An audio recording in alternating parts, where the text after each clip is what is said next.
Welcome to Annam's recipe. இன்றைக்கி இந்த வீடியோவில் இரும்பு பாத்திரங்களில் பாருங்கள் எவ்வளோ துரு இருக்குது இல்லையா, அதெல்லாம் இல்லாமல் எப்படி மெயின்டைன் பண்ணுறது, அருவாள், தோசைக்கரண்டி, அப்புறம் வார்ப்பிரும்பு அதாவது கேஸ்ட் அயன் இருப்புச்சட்டி, இதில் எல்லாம் துரு இல்லாமல் எப்படி நம்ம மெயின்டைன் பண்ணலாம், அதை எப்படி யூஸ் பண்ணலாம் அப்படிங்கிறதெல்லாம் தான் இந்த வீடியோவில் பார்க்க போகிறோம். அதோடு இல்லாமல் என்கிட்ட இருக்கிற இரும்பு பாத்திர கலெக்ஷனும் வார்ப்பு இரும்பு பாத்திரம் அதாவது கேஸ்ட் அயனில் நான் என்னென்ன வச்சுருக்கேன் அப்படிங்கிறதெல்லாம் இந்த வீடியோவில் பார்க்க போகிறோம். இந்த வீடியோவை ஸ்கிப் பண்ணாமல் பார்த்தீங்கன்னா தான் அது எப்படி மெயின்டைன் பண்ணலாம் அப்படிங்கிற ஃபுல் டீட்டெயில்ஸும் உங்களுக்கு தெரியும். ஏன்னா நிறைய பேர் இதை பற்றின டவுட்ஸு நிறைய கேட்டிருக்கீங்க. நான் ஏற்கனவே வீடியோ போட்டிருக்கேன். இப்போ எப்படின்னு பார்க்கலாம். நீங்கள் என்னுடைய பொருட்களை வாங்கணுன்னா கீழே வர்ற வாட்ஸ்அப் நம்பரில் ஒரு ஹாய் போட்டிங்கன்னா எல்லா டீட்டெயில்ஸும் வரும். அதை பார்த்து உங்களுக்கு என்னென்ன பொருள் வேணுமோ அதை நீங்கள் ஆர்டர் பண்ணி வாங்கிக்கலாம். இது பாருங்கள், இதுதான் நான் தினம் யூஸ் பண்ணுற தோசைக்கல். பாருங்கள் எவ்வளோ சூப்பராக துருவே இல்லாமல் நல்லா இருக்குது. நான் டெய்லியுமே இதில் தான் தோசை ஊற்றுவேன், தினமுமே விளக்குவேன். பாருங்கள் துருவே இல்லை. அதே மாதிரி இந்த பாத்திரங்களையும் நம்ம எப்படி மாற்றலான்னு பார்ப்போம் வாங்க. இப்போ பாருங்கள், இந்த தோசைக்கல்லாம் எவ்வளோ துரு இருக்குது. மற்ற பாத்திரங்கள்லேயும் பாருங்கள் எவ்வளோ துரு இருக்குது. இதெல்லாம் கொஞ்சம் நாள் யூஸ் பண்ணாமல் அப்படியே விட்டதுனால துருவாக இருக்குது. இதெல்லாம் எப்படி க்ளீன் பண்ணிவிட்டு எண்ணெய் தடவி வைக்கலாம், இதெல்லாம் நான் ரொம்ப நாள் யூஸ் பண்ணல. அதெல்லாம் இந்த வீடியோவில் எப்படின்னு பார்ப்போம் வாங்க. தேய்க்க வேண்டிய பாத்திரத்தை எல்லாம் சிங்கில் போட்டு தண்ணி பிடிச்சாச்சு. இது தேய்க்கிறதுக்கு ஒரு இரும்பு, பழைய இரும்பு நாரும் ஸ்காட்ச் பிரைட்டும் பழசு வச்சுக்கோங்க, அப்புறம் தூக்கி போட்டுறணும். நான் இன்றைக்கி புளி வச்சு தான் தேய்க்க போகிறேன். நீங்கள் எலுமிச்சம்பழம் இருந்தாலும் வச்சு தேய்க்கலாம். அப்புறம் லிக்விட் சோப்பு ஊற்றி தான் தேய்க்க போகிறேன். இப்போ பழைய இரும்பு நார், பழைய ஸ்காட்ச் பிரைட்டு, புளி வச்சு தான் தேய்க்க போகிறோம். ஏன்னா அப்புறம் அதை தூக்கி போட்டுடலாம். இப்போ நம்ம இரும்பு பாத்திரம், கேஸ்ட் அயன்லாம் கழுவிட்டுருக்கோம். எங்கள் வீட்டில் அமுதா தான் எனக்கு ஹெல்ப் பண்ணி கொடுத்துக்கிட்டு இருக்கு. இப்போ அதுக்குமே டவுட்டான். என்ன அமுதா உனக்கு டவுட்டு? எனக்கு இது பற்றி என்னன்னு தெரியல, அதுதான் உனக்கு விளக்கம் கேட்குறேன். இது அமுதா, இதில் செஞ்சு சாப்பிட்டோன்னா உடம்புக்கு ரொம்ப நல்லது அமுதா. இரும்பு சத்து நமக்கு ரொம்ப சேரும். ஆனால் இது இந்த மாதிரி விளக்குறது கஷ்டங்கிறதுனால நம்ம ரொம்ப யூஸ் பண்ணுறதில்ல. இந்த கேஸ்ட் அயன் இருக்குது பாரு, நீ குழிப்பணியாரம் கழுவுன பார்த்தியா, அதை கழுவிட்டு நம்ம ரெகுலராக யூஸ் பண்ணோன்னா துரு பிடிக்காது. நம்ம ரொம்ப நாள் யூஸ் பண்ணாமல் விட்டாதான் துரு பிடிக்கும். இப்போ இந்த மாதிரி புளியோ எலுமிச்சம்பழமையோ வச்சு தேய்ச்சிட்டு அப்புறம் சோப்பை போட்டு தேய்ச்சிட்டு நல்லா தொடச்சிட்டு எண்ணெயை தடவி வச்சிட்டோன்னா நல்லா ஆகிடும்.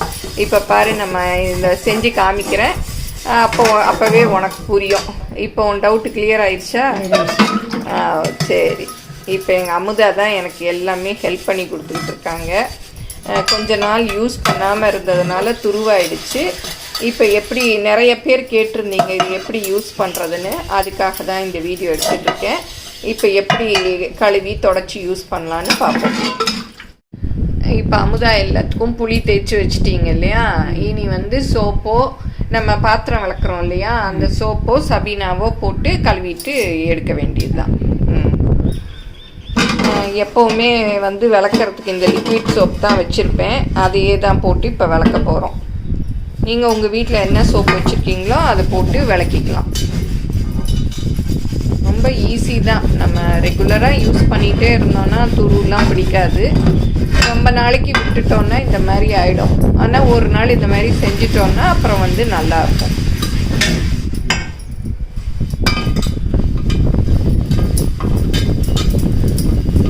அந்த காலத்துல எல்லாம் இதில் தானே அமுதா யூஸ் பண்ணுவாங்க. எங்கள் மாமியெல்லாம் இது தான் அதிகமே. ஓ செய்யுது. சாப்பாடு எல்லாமே இந்த இரும்பு தான். ஓ சரி சரி. அப்பத்திக்கே இல்லாம அப்பதான் செய்வாங்க. இப்பதான் எல்லாரும் மாறிட்டோம். அப்போ எல்லாரும் இந்த மாதிரி தான் சமைச்சு சாப்பிடுவாங்க. நல்லா உடம்பு ஆரோக்கியமா இருந்தது. இப்பதான் நம்ம எல்லாரும் இதெல்லாம் விட்டுட்டோம். வானலே இந்த மாரி பெருசா அதுல வடலாம் எல்லாமே அதெல்லாம் செஞ்சுங்க. பெருசா இன்னும் கவுச்சு வச்சுக்கணும். ஓ எங்கள் ஊர்ல எல்லாம் அமுதா புளி தான் போட்டு தேய்ப்பாங்க, இரும்பு அருவாமனை தான் யூஸ் பண்ணுவாங்க. அதை வந்து புளி போட்டு தேய்ச்சி தகன்னு வச்சிருப்பாங்க. ஆமாம், அதனால நம்ம ரெகுலராக யூஸ் பண்ணோம்னா நல்லா இருக்கும். பாரு இப்போ பளிச்சுன்னு வந்துருச்சு பார், துருவெல்லாம் போயிடுச்சு. இப்போ எல்லாமே கழுவியாச்சு. கடைசியாக அந்த தீங்குழல் புளியறதுக்கு கடாயின்னு சொல்லி நாங்கள் எங்கள் ஊரில் இதை தான் யூஸ் பண்ணுவோம். இந்த அகலமான கடாய் தான், அது கூட எங்கள் அம்மாவோடது. அதை தான் இப்போ வந்து தேய்ச்சிட்ருக்கோம். இப்போ வந்து சும்மா நம்ம எப்போவும் பாத்திரம் கழுவுற மாதிரி கழுவ வேண்டியது தான். இப்போ சோப்பும் போட்டு தேய்ச்சாச்சு. இதை வந்து நல்லா கழுவிடணும்.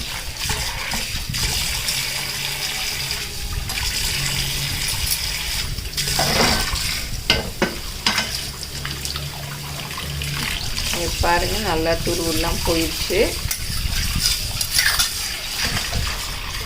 இதை வந்து அப்படியே தண்ணி வடிய கவுத்தி விட்டுறோம். இதே மாதிரி எல்லா பாத்திரத்தையும் கழுவிடணும். பாருங்க, அருவாள் கூட நம்ம யூஸ் பண்ணலைன்னா துருவாயிடுது. அதை இந்த மாதிரி கழுவிட்டு எண்ணெய் தடவி வச்சுட்டோம்னா நம்ம வேணுங்கிறச்ச யூஸ் பண்ணிக்கலாம். இப்போ எல்லா இரும்பு பாத்திரம் கேஸ்ட் அயன்லாம் கழுவியாச்சு. கொஞ்சம் தண்ணி வடிஞ்சதும் இதை வந்து நம்ம தொடச்சிடலாம். இப்போ பாருங்கள், தண்ணியெல்லாம் வடிஞ்சிருச்சு. நல்லா தொடச்சிக்கலாம். நல்லா துருவெல்லாம் போயிடுச்சு பாருங்கள். அதுக்கு தான் நான் வந்து வெள்ளை கிளாத்லேயே தொடச்சி காமிக்கிறேன். நான் வந்து யூடியூப் வச்சுருக்கிறதுனால நிறைய இந்த மாதிரி பாத்திரங்கள் எல்லாம் யூஸ் பண்ணுறதுனால நான் நிறைய வச்சுருக்கேன். நீங்கள் வந்து உங்களுக்கு தேவையானது மாத்திரம் உங்களுக்கு என்ன சைஸ் தேவையோ அதை வாங்கி வச்சுக்கலாம். எல்லோரும் நினைப்பீங்க இவ்வளோ வச்சுருக்காங்க அப்படின்னு சொல்லிட்டு.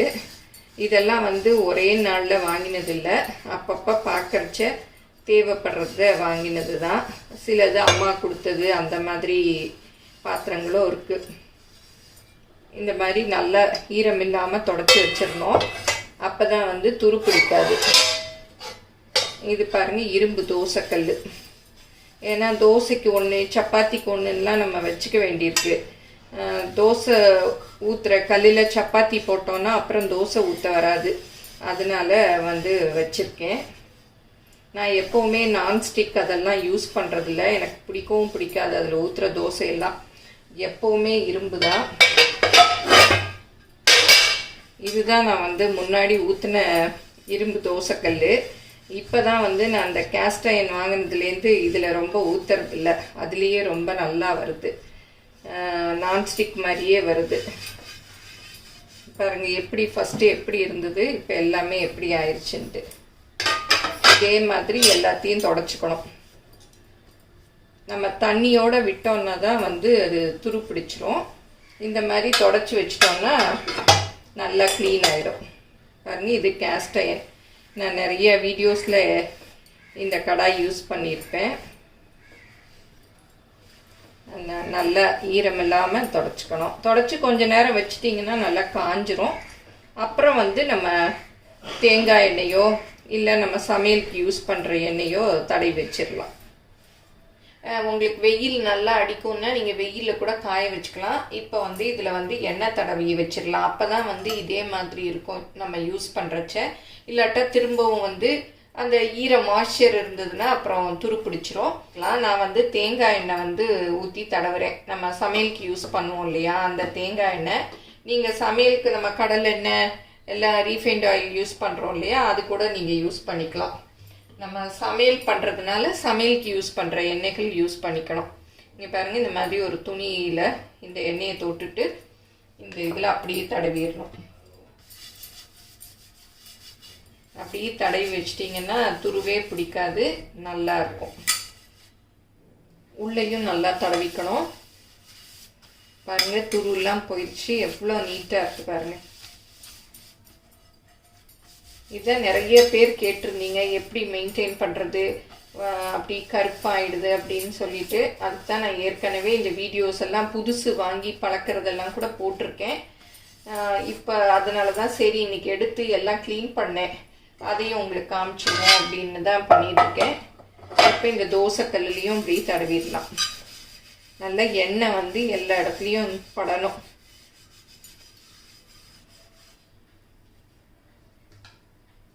பாருங்கள் ஃபஸ்ட்டு எப்படி இருந்தது, இப்போ அப்படியே நல்லா இருக்குது. பின்னாடியும் தடவிடணும்.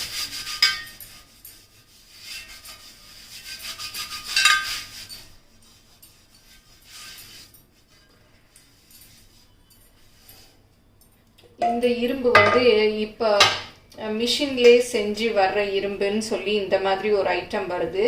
இதுவும் அதே பாருங்க. இதுவும் இதெல்லாம் வந்து நம்ம கையில் செய்யறது இல்லை, இதெல்லாம் வந்து மிஷின்லே செய்யறது அப்படின்னு சொல்கிறாங்க. அதனால இது கொஞ்சம் ஃபினிஷிங் வந்து நல்லா இருக்கு. இந்த மாதிரி நான் 3 வச்சுருக்கேன். இது ஒன்று, இது ஒன்று, அப்புறம் இது ஒன்று, இது ஒன்று. இது நான் நிறைய இதில் யூஸ் பண்ணியிருப்பேன், பார்த்துருப்பீங்க. இது நம்ம ரெகுலராகவே டெய்லியுமே யூஸ் பண்ணிக்கலாம். நல்லா இருக்கு.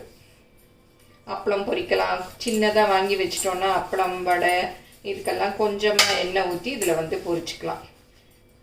பாருங்கள் நல்லா க்ளீனாக ஆயிடுச்சு. இந்த மாதிரி வச்சுக்கிட்டோம்னா துருவே பிடிக்காது. பாருங்கள் இது கேஸ்ட் அயன், அதாவது வார்ப்பிரும்பு. எப்படி இருக்கு பாருங்க. இது எண்ணெய் தடவினதும் நல்லாயிடும். இதெல்லாம் வந்து நான் சும்மா எந்த கடையில் வாங்கினது அப்படின்னு கேட்பீங்க. இதெல்லாம் நம்ம கோவில், மீனாட்சி அம்மன் கோயில் கிட்ட கடைகள் பார்க்குற இடங்கள்ல வாங்கினது தான். பர்டிகுலராக ஒரு கடைன்னு நான் போய் வாங்கலை. எப்போ பார்க்குறனோ எது தேவையோ அதை பார்த்து வாங்கினது. பாருங்கள் நல்லா க்ளீன் ஆயிடுச்சு. இதுவும் வந்து இரும்பு. இதுதான் கைப்பிடி இல்லாதது வாங்கினேன். ஏன்னா கைப்பிடியில் வந்து துரு பிடிச்சிருது அப்படின்னு சொல்லிட்டு சரி கைப்பிடி இல்லைன்னா நமக்கு கழுவுறதுக்கு விளக்குறதுக்கெல்லாம் கொஞ்சம் ஈஸியாக இருக்கும்னு இது வாங்கினேன். பாருங்க இதுவும் ஃபஸ்ட்டு எவ்வளோ துருவாக இருந்தது, இப்போ நல்லா போயிடுச்சு. இந்த இரும்பு பாத்திரங்கள்லாம் நான் ஒரே நாளில் வாங்கினதில்லை. நான் திரும்பவும் சொல்கிறேன், நிறைய நாள் 30 வருஷங்களாக சேர்த்தது. இதெல்லாம் வந்து எங்கள் அம்மாவோடது. இது எங்கள் அம்மா வந்து அவங்க அம்மாவோடது ஊரில் வச்சுருந்தாங்க. சரி எனக்கு கொடுமா அப்படின்னு சொல்லிட்டு வாங்கினேன். அந்த காலத்து இரும்பு பாருங்கள் எப்படி இருக்குது. இது வந்து வறுக்கிறதுக்கு, நம்ம பொடிக்கு வறுக்கிறதுக்கு, சாம்பார் பொடிக்கு இதுக்கெல்லாம் ரொம்ப நல்ல யூஸ்ஃபுல்லாக இருக்குது. நல்ல வெயிட்டாகவும் இருக்குது, நல்ல குவாலிட்டியாகவும் இருக்குது. அந்த காலத்தில் வாங்கினதுனால பாருங்கள் எப்படி இருக்குது. இன்னும் எங்கள் அம்மா வந்து கொடுக்கறச்ச நல்லா விலையிலேன்னு கொடுத்தாங்க. என்னால் அந்த அளவு மெயின்டைன் பண்ண முடியல. இந்த மாதிரி ப்ரௌனாலாம் இல்லை, அவ்வளோ நல்லா இருந்தது. நான் ஒரு தடவை ஊருக்கு போகிறச்ச தான் எடுத்துகிட்டு வந்தேன், எனக்கு குடுமா இது அப்படின்னு சொல்லிட்டு. பாருங்க நல்லா இருக்குது. நல்லா நம்ம தேய்ச்சி மெயின்டைன் பண்ணி வச்சுக்கிட்டோம்னா நல்லாயிருக்கும். இதெல்லாம் வந்து தேன்குழல் புளியறதுக்கு அப்படின்னு சொல்லிட்டு இந்த கடாயெல்லாம் இருக்கும். ஏன்னா அகலமாக இருக்கு இல்லையா, நம்ம எண்ணெய் ஊற்றி வட்டமாக புளியறதுக்கு ரொம்ப ஈஸியாக இருக்கும். பாருங்கள் இப்போ எல்லாமே நல்லா நீட்டாக ஆயிடுச்சு. நிறைய பேர் கேட்டிருந்தீங்க எண்ணெய் விளக்கினாலும் துருவாகுது அப்படி சமையல் பண்ணாலும்னு. அதுக்காகத்தான் நான் வந்து சரி இன்னைக்கு நம்ம இதெல்லாம் எடுக்கிறோமே அப்படி ஒரு வீடியோவாக எடுத்துருவோம் அப்படின்னு சொல்லிட்டு எடுத்திருக்கேன். இப்போ எல்லாம் தடவியாச்சு. நான் கேஸ்ட் அயனில் என்ன வச்சுருக்கேன், இரும்பில் என்ன வச்சுருக்கேன்னு இப்போ பார்க்கலாம். இப்போ கேஸ்ட் அயனில் என்னென்ன வச்சுருக்கேன்னு பார்க்கலாம். நான் தோசைக்கல் வச்சுருக்கேன். இந்த கல்லில் தான் நான் இப்போ தோசை ஊற்றுறேன். நல்ல நான்ஸ்டிக் மாதிரி வருது. இதை கூட நிறைய பேர் எங்கே வாங்கினீங்க, பிராண்டடான்னு கேட்டிங்க. இது பிராண்டட்லாம் இல்லை, சும்மா ஒரு கடையில் தான், ஏதோ ஒரு பாத்திரங்கள் இருக்க கடையில் தான் ஒரு 5-6 வருஷம் முன்னாடி வாங்கினேன். வாங்கி நானே தான் பழக்கினேன். பாருங்கள் நல்லா இருக்குது, துருவே பிடிக்கலை. தினமுமே தோசை சுட்ட பிறகு விளக்கிடுவேன். அப்புறம் இது குழிப்பணியாரக்கல். இது கந்தசாமி கோயில் இருக்கு இல்லையா, அங்கே கோவில் கடையில் தான் வாங்கினேன். இது எல்லாமே அங்கே தான் வாங்கினேன். இந்த குட்டி கேஸ்ட் அயனும் இது பெருசு, ஏன்னா இது பத்தாது இல்லையா தினம் பொரியல் அது மாதிரி பண்ண, அதனால இது பெருசு ஒன்று வாங்கினேன். எல்லாமே வாங்கி நானே பழக்கினது தான். ஏன்னா பழக்கினது வாங்கினா ரொம்ப காசாக இருந்தது. சரி நம்மளே பழக்கலாம் அப்படின்னு சொல்லிட்டு வாங்கினேன். இந்த 4 தான் என்கிட்ட இருக்க கேஸ்ட் அயன். இப்போ இரும்பில் என்னென்ன வச்சுருக்கேன்னு பார்த்துடலாம். இரும்பில் வந்து 2 குட்டி கடாய் வச்சுருக்கேன். டெய்லி வீடியோஸ்க்கு இதான் சொன்னேன் இல்லையா, அந்த மிஷின்லேயே வர்ற இரும்பில் செஞ்ச கடாய். இது வந்து அப்படியே அடித்து கையிலே செஞ்ச இரும்பு கடாய். இதெல்லாம் கூட நிறைய பேர் கேட்டிருக்கீங்க. எதுவும் நான் போய் தேடி இந்த கடையில் வாங்கணும்னு வாங்கினதில்லை, பார்க்குறச்ச வாங்குறது தான். அப்புறம் இது வந்து தாளிக்கிற கரண்டி. இதுதான் இப்போ வந்து நான் பாடி சரவணா ஸ்டோரில் வாங்கினேன். இது கொஞ்சம் நல்லா இருக்கும் விளக்கறதுக்கு, யூஸ் பண்ணுறதுக்கெல்லான்னு. அப்புறம் இதெல்லாம் வந்து சும்மா ஆப்பம் ஊற்றலாம் அப்படின்னு சொல்லிட்டு வாங்கினது. இதெல்லாம் முன்னாடி வாங்கினேன். இது வந்து ஃபெஸ்டிவல் சமயத்தில் ஏதாவது வடை, பணியாரம், தேங்குழல் அந்த மாதிரி செய்யலான்னு சொல்லிட்டு 2 கடாய் வச்சுருக்கேன் பாருங்கள். இது வந்து சும்மா இரும்பு, இது வந்து அந்த மிஷின் டைப்பில் செஞ்ச இரும்பு. இவ்வளோதான். அப்புறம் வந்து அருவாள் தேங்காய் உடைக்கிறதுக்கு. அப்புறம் இது இரும்புலே தோசை கரண்டி, இதுவும் வந்து வச்சுருக்கேன், யூஸ் பண்ணுவேன் இதுவும். அப்புறம் இது வந்து தோசைக்கல். இதெல்லாம் முன்னாடியிலேருந்தே ரொம்ப நாளாக யூஸ் பண்ணுறது தான்.